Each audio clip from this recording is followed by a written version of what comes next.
The Thoroughbred is a magnificent animal, bred for speed, bred to compete, the sport of kings. Wow, West Coast has it by 6. It's the all-new Let's Go Racing from Parks Casino and Racetrack. It's action-packed and fun for the entire family. 3 of them are right together with 1 furlong to go. Let's Go Racing is brought to you by the Pennsylvania Thoroughbred Horsemen's Association. It's fun to see them run. Welcome to Let's Go Racing. I'm Danny Gibson here at Dick Jardy, and we have a great show for you today. It was Pennsylvania horse racing at its best, coming back from our summer break with PA Day at the races and Smarty Jones Day to kick us off. We had 11 stakes, top horses, plus Kentucky Derby winning trainer John Service hits a huge milestone here at his home track. Lots to talk about, but it was a lot of fun. I'm still just kind of on a high. No, it was cool. And look, you need a break sometimes, got a good one, and to come back with all of that, great way to come back and getting ready for September 23rd and PA Derby Day itself. We had some really nice 3-year-olds here, some local horses, some big horses shipping in. We're talking about the Grade 3 Smarty Jones Stakes going a mile and 16th, $300,000. Now, Army Times is our post-time favorite for Chad Brown. Yeah, coming off an optional claiming win, pretty big win, 91 buyer at Monmouth Park. Now, there's 2 co-choice. We're talking about the number 1 Kegley Ostro for Cherie DeVoe and Victory Way, who I really liked coming into the race for Belmont. Yeah, Victory Way had the highest last race buyer with a 97, and as you said, both of them were 3-1, second choice. Here's the call to Smarty Jones. Army Times and 90% Maddie. 90% Maddie puts his head in front. Army Times keeping him close company, and Il Miracolo tracking in third. He's just about a length off the leader, followed by Cagliostro in fourth. In between, Mo Visitor, Adero, Daydreaming Boy up a little bit closer, and the early trailer is Victory Way. Just about 7 lengths covers this field as the half goes in 49-1. Army Times, 90% Maddie not giving an inch. Il Miracolo breathing down on the outside. Cagliostro holding his position on the rail at fourth. Adero's now up to fifth. Mo Visitor getting shuffled back just a bit in on the rail. Daydreaming Boy and uncorked from the back. Victory Way under Jose Lescano. He's beginning to pick up some ground on the outside. Il Miracolo now in command. 90% Maddie hanging in gamely. Army Times and Cagliostro looms on the inside as they make their way through the turn. There's a half mile left to go in the Smarty Jones Stakes. Il Miracolo has fended off all comers, drifting out just a little bit in the path of Cagliostro. Cagliostro set down for the drive. Il Miracolo, 90% Maddie game, and on the outside, Daydreaming Boy with upset potential, closing sharply. Il Miracolo, Cagliostro dives to the inside. Il Miracolo going very, very wide here. And Il Miracolo getting the win for trainer Antonio Sano. Luis Saez, who we're going to talk about quite a bit, he had a huge day, but how wide he was coming through the stretch. Yeah, he basically took a right turn mid-stretch. He was at beyond the crown of the track, but he kept running and won. He's a veteran of the Triple Crown season, but was never any good. But he's gotten good here late in the year. 98 buyer, and the trainer said he'd like to come here stable at Parks in a year or so. Love to have Antonio back. Yeah, we would. And I talked to him a little bit. He said, you know, the owners weren't really patient. They ran him maybe in a little tougher spots than they'd like to, but they really got him on course now. He was a late bloomer. We'll see him in the PA Derby. We will. Nice son of gun runner. Congratulations, Il Miracolo. All right, let's jump into the Catherine Sophia. This is for our 3-year-old fillies going a mile and 70 yards. $200,000 is the purse in South Lawn for Norm Cassie's our post-time favorite. Yeah, I was a little surprised by this favorite. I mean, I don't have a problem with South Lawn, but I mean, really, what exactly has she done? She won the Fairground Oaks. She's done nothing since then. Foggy Night, our hometown horse, takes second choice for trainer Butch Reed. Yesternight, Majestic Creed right to her outside, followed by Foggy Night. Then it's Stellar Lady with that big blaze, tucking in Miranda's Rocky in between horses South Lawn, and your early trailer, Promise Her America. Yesternight has now put about a length and a quarter over Majestic Creed as they make their way through the turn. Yesternight, under a tight hold under Isaac Castillo, Majestic Creed in second, followed by Foggy Night right to her outside, Stellar Lady. Then it's Miranda's Rocky in between horses South Lawn the favorite, and Promise Her America right alongside her. The opening quarter, 23-4. Yesternight, content to coast along down the backstretch, maintaining that 1 length advantage over Majestic Creed. Foggy Night moving closer and closer, eager to move up under Luis Saez. She's now just a length off of Yesternight. Also in between horses, South Lawn weaving her way in on the rail, Miranda's Rocky. Stellar Lady dropping back, Promise Her America, half 49-1. Just about 5 or 6 lengths covers this field, tip to tail. Yesternight has done all of the heavy lifting so far as they make their way into the final turn, trying to take them gate to wire, but company is coming. behind. Foggy Night, a looming presence on her inside. Majestic Creed beginning to drop back. Promise Her America getting engaged. The favorite, South Lawn, she's going to have to do a bit better. She is spinning her wheels towards the back. At the top of the stretch, Yesternight confronted by Foggy Night to the inside. Foggy Night, the Chestnut, Yesternight, the Dark Bay. These two fillies slugging it out, and it is Foggy Night. Foggy Night says, not on my home track today. And Foggy Night with the big win, and it was a really exciting one, the hometown horse, and of course a great story with the connections, Poppy Gotwell. No question here at the Brookledge Van Company. He started it way back when. Never bought a horse in his life. We'll let Butch Reed tell the rest of the story. Here's Butch. Butch, Foggy Night won the Delaware Oaks, and you said to me at the time, the plan is we'll go to Monmouth Oaks, we'll come here for the Catherine Sophia, and then the Piece de Resistance would be the cotillion. Plan looks pretty good right now. That's right. It's working out so well so far. The Monmouth Oaks didn't quite go so well, but she ran great there, and she loves this racetrack, so we had a pretty good feeling coming back here. How were you able to get Louis Saez? He's not an easy guy to get on your horse. No, not an easy guy to get a hold of, but we wanted the top kid. We thought she deserved one of the top guys in the country, and you can't do any better than Louis Saez as far as I'm concerned. And it just worked out. He was coming in for another mount, and we got together with his agent, and it worked out. So the ownership story here you told me about is a wild one. It's the Brookledge Van Company, the man who started the whole thing, and never bought a horse before, correct? Yeah. So tell us the story. Well, he felt a little guilty about making so much money off the horse racing industry and not really investing anything. He went down to the sale by himself without any bloodstock agents or out any trainers, and saw one he liked and picked her out, and she turned out to be Foggy Night. So it's a great story. He's 94 years old, I believe. So. And for $20,000? $20,000, yeah. I don't know what that puts her earnings at now, but I say it's substantially more than that. Poppy Gotwell, 90 some odd years young, gotta love it. Let's get into the Parks Dash. This is on the turf going 5 furlongs. It's a quick one. $100,000 is the purse, and our favorite is coming to us from Ned Allard's barn, Allegan. Yeah, I didn't like Allegan here, Danny. I thought last time it was a setup. The race just fell apart. I didn't think this race was going to fall apart. Yes, I Am Free. Second choice for Gerald Bennett. Here's the call, the Parks Dash. Yes, I Am Free to the inside. Just Jeremy boats a rock and biding his time in third. Then the gray, Nobody Listens. Patriarch Artie, Allegan right to his outside. Surprise Boss, and still at the back is Alexis S. The opening quarter, 23 flat.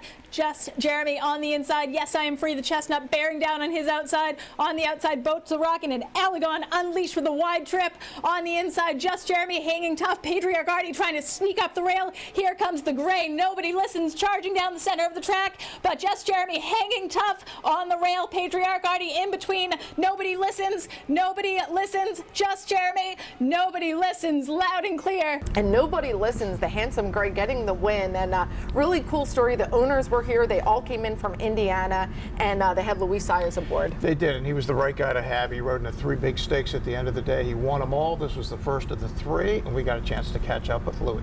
He's a pretty fast horse, but we know they have a lot of speed here, especially from the 5 horse. He was very fast.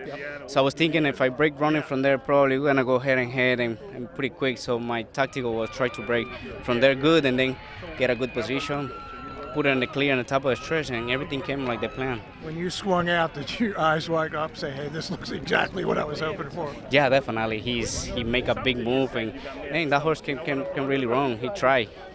He tried pretty good. I'm pretty grateful with the owners and the trainer for giving me the opportunity. And our inaugural Sal de Bunda sprint race, 6.5 furlongs. This is for 3-year-olds. It's kind of a prep for the Gallant Bobbing. Gordian Knot scratched out of Monday's race for PA Breds to go with Open Company and deserved to be there. Yeah, and still they got bet 4 to 5. I mean, what a great course this has been. 5 out of 7 lifetime for Lupe and Joe and Basin. Stud Levin, flashing speed. He is quickest of all. Stud Levin, Joey Freshwater settles into second. Then it's Long Shot, No Confession. Gordian Knot to the outside. He's now up to third. Then it's Awesome Strong. Gap of 5 or 6 back to DePoli. And the closer, Praetorian Guard. He's where he likes to be at the back. Stud Levin, 3/4 of a length. Pressure from Joey Freshwater through an opening quarter. 22-1. Stud Levin, Joey Freshwater moves up alongside those two in tandem. Gordian Knot just biding his time in third, followed by Awesome Strong. Then a gap of 2 or so back to No Confession, followed by DePoli, Praetorian Guard. Field getting a little closer together.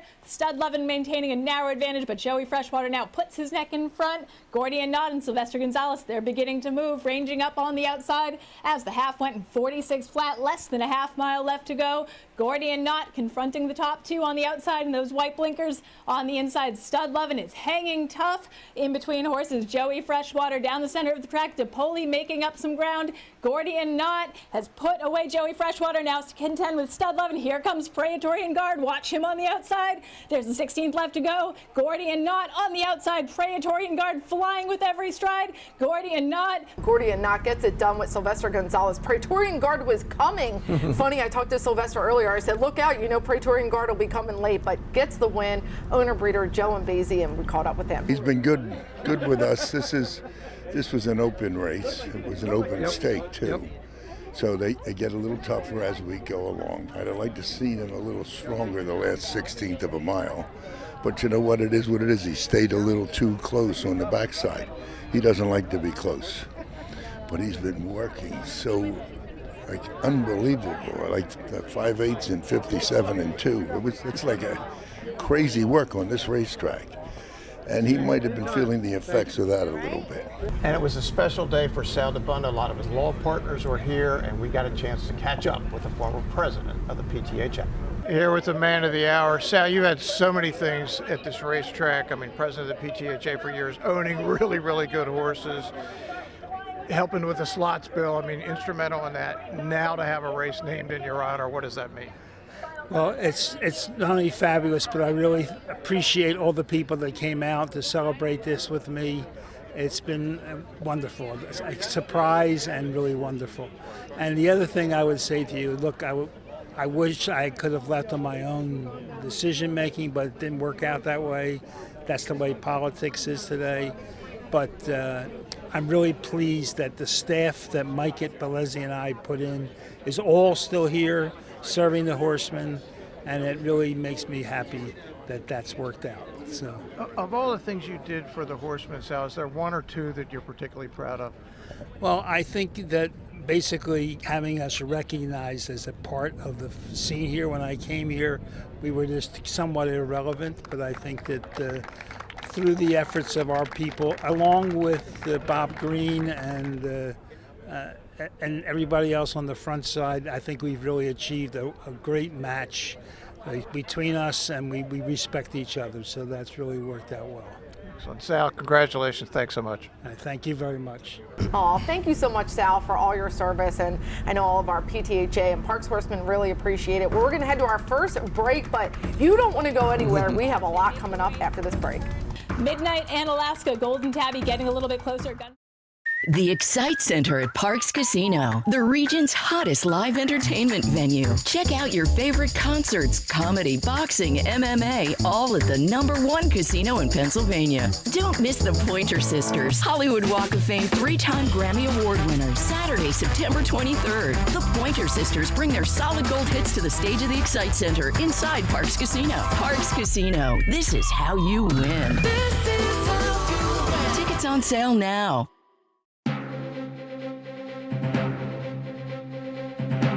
Welcome back, everybody. Well, John Service came out of the gate ready to go here at Parks.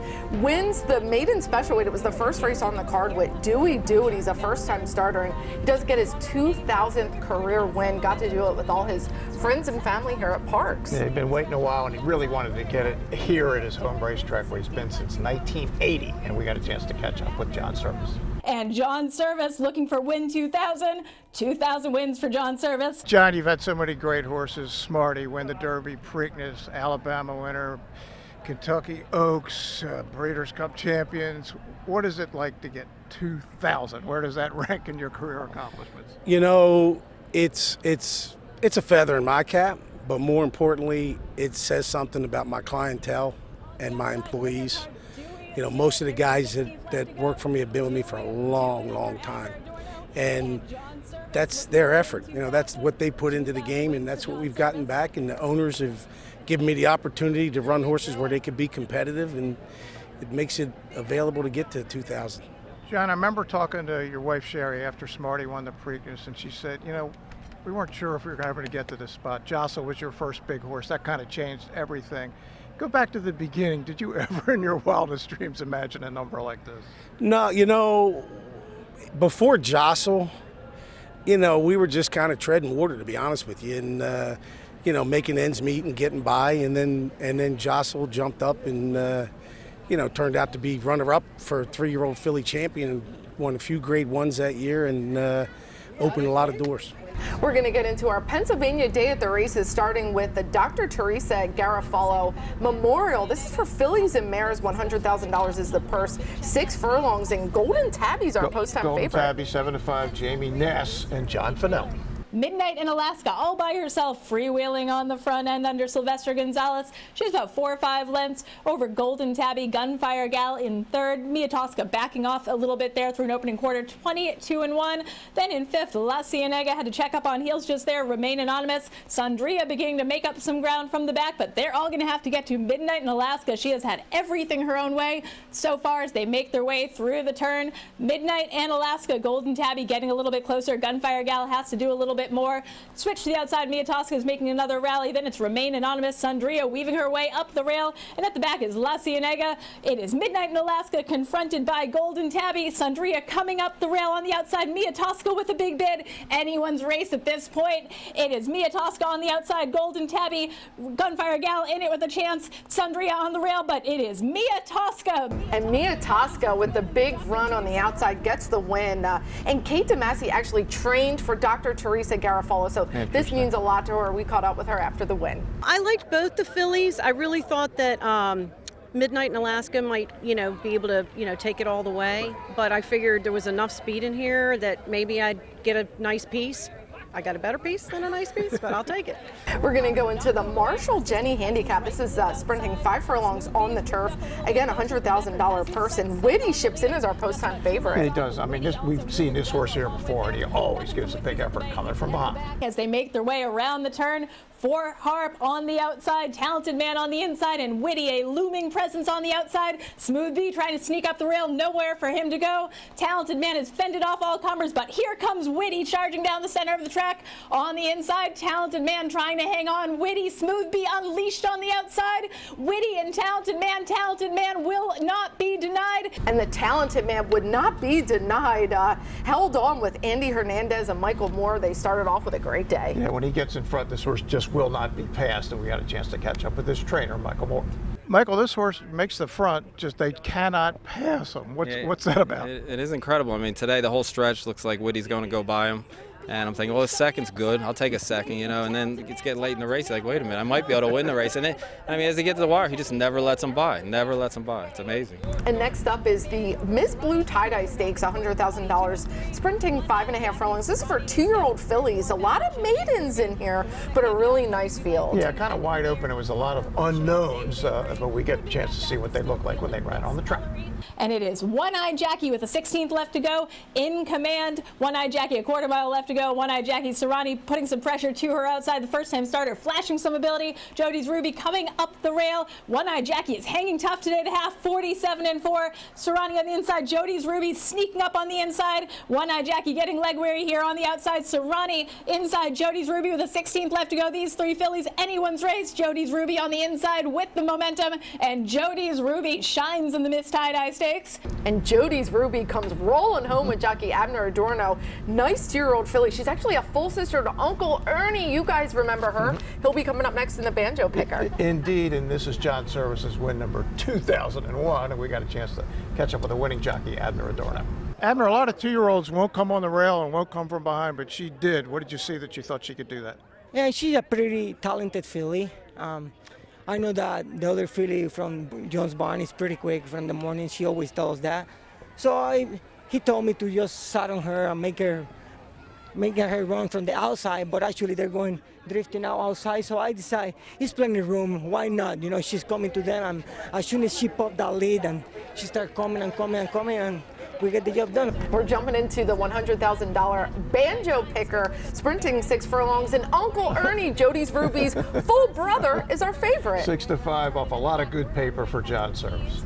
as they make their way around the turn. Twisted Ride has put away Magic in the Moonlight. Now he has to contend with Baron. Baron has his sights set on him. Uncle Ernie has to do a little bit better. Twisted Ride, here comes Baron striding down the center of the track. Twisted Ride is game to the inside, but Baron has some momentum. Baron, Twisted Ride digging in with a 16th left to go. On the outside, Baron. On the inside, Twisted Ride. These two, a thriller to the wire. And Twisted Ride and Andy Hernandez, what a finish. Baron was right on their heels, but Twisted Ride loves a good fight, gets the win. Yeah, a lot like the other Michael Moore horse that won on the card and just would not be denied it.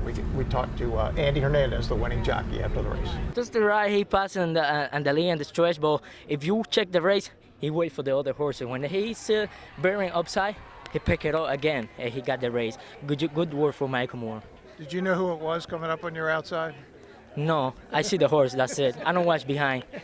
We're going to take another break, but we have more exciting races from Pennsylvania Day at the Races on the other side. At the top of the stretch, it is Chilling Hassle, first-time starter. The question a lot of people are asking themselves these days is, do I buy new or do I buy pre-owned?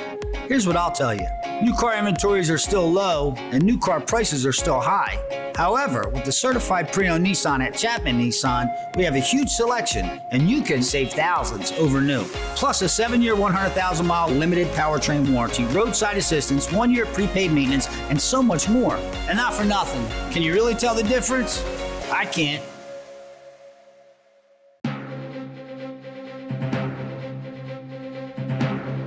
And welcome back, everybody. We're going to get right into the Whistle Pig. It's just fun to say, named after a famous racehorse. 2-year-olds, $100,000, 5.5 furlongs. A good showing here. Lots of maidens. The only 2 winners are shipping in from Thistledown with Jason DaCosta. Yeah, so really a race very difficult to figure out on paper. Chilling Hassle, Chestnut on the outside, on the inside, Force of Justice. Those two slugging it out as they make their way into the turn. Moving up into third in those white blinkers. Standpoint, he has some momentum. Rebel Invasion dropping back. The other gray, Gambling Ghost, picking up some steam from the back. Lost and Confused, trying to pick up some pieces as well as I Can Do Magic. At the top of the stretch, it is Chilling Hassle, first-time starter, showing his heart and his talent today. He puts away Force of Justice. Now he has to brace for the challenge of Gambling Ghost, who's loping down the center of the track. Gambling Ghost has hit his best stride. And Gambling Ghost gets the win, and Kate DeMasi gave him a heck of a fight down the stretch with her maiden, but Gambling Ghost did have a win before, so he was a proven horse here. And one of the cool things was Andy Carter, who trained Whistle Pig, was in the winner's circle, and we were able to talk to the winning trainer, Jason DaCosta.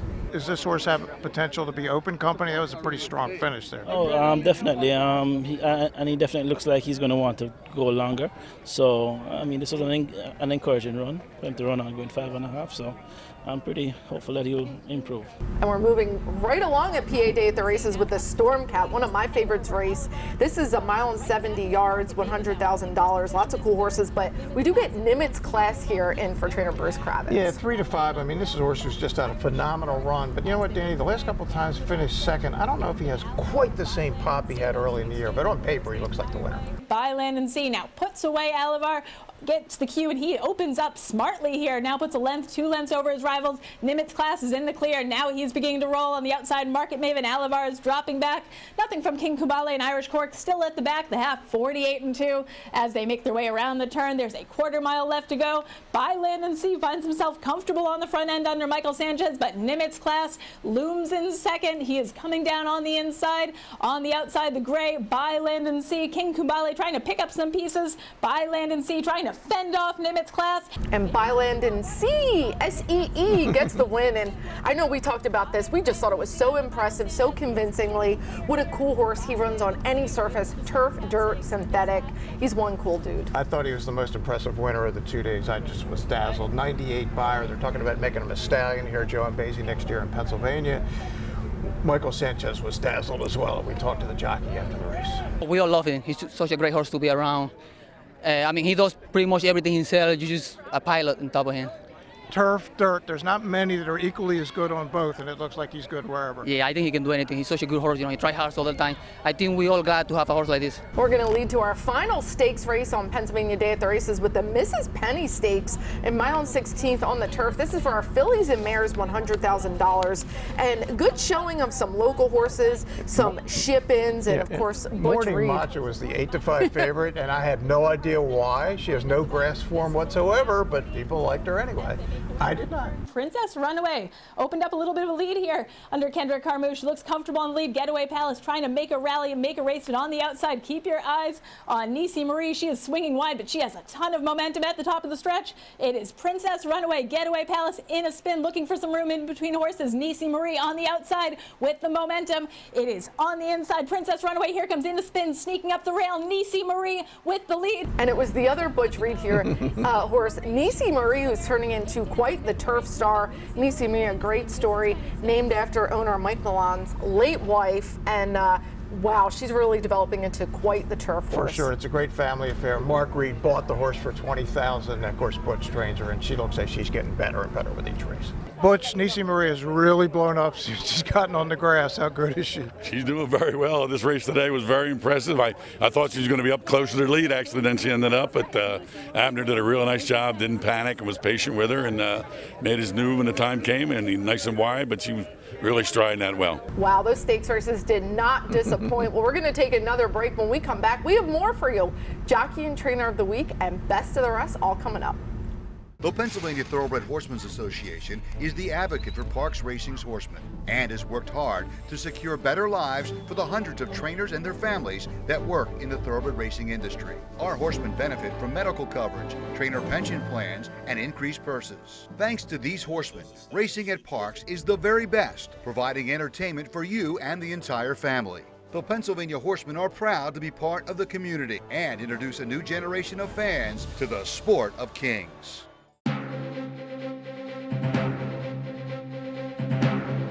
Welcome back to Let's Go Racing, our Jockey and Trainer of the Week, brought to you by Turning for Home. And Jockey of the Week, Abner Adorno, Monday, 3 wins on the day, and he came back from his vacation ready to win. Indeed he did. And of course, Trainer of the Week, John Service. Not only did he have 3 big wins, he's got his 2,000th win right here at home with all his family and friends. And John Service and Smarty Jones really did pave the way for Pennsylvania horse racing. We're not here with that either of them. That's just a fact. Well, let's get to Best of the Rest. We're going to take a quick look at the Grade 1 Alabama Stakes. 3-year-old fillies, $600,000 purse up at Saratoga, and randomized for Chad Brown, gate to wire with Joel Rosario. Yeah, Chad wanted to run her at the Cotillion.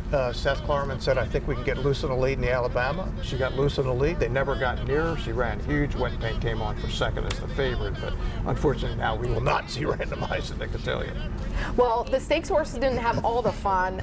We had a great allowance race closing out the day on Monday, and Keith Sends Hello, named after our good friend Keith Jones, is going to get up for the win for trainer Ed Coletti. This is 2 wins, 4 seconds, 5 thirds, and 13 lifetime starts, $178,000 in earnings. And Keith just sent me a text a while ago.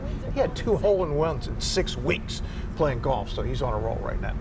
Good for you, Keith, and Keith Sends Hello. Well, it's time for Eye on Racing, and we'd be remiss if we did not talk about the Grade 1 Travers. It's the Midsummer's Derby up at Saratoga. Right, we got all 3 winners of the Triple Crown races. We have last year's 2-year-old champion Forte, and I don't like any of them. I like Scotland. He's got the 7.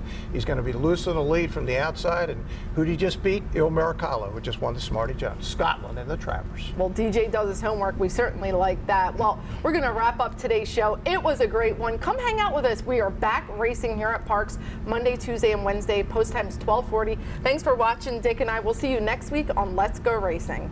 And they're off. Skippy Longstocking has early speed. We the people from in between horses. Taba has got the lead now. It's Taba in the center of the racetrack, but Taba is drawing away. And Taba with Mike Smith, they win the Bet Parks Pennsylvania Derbies.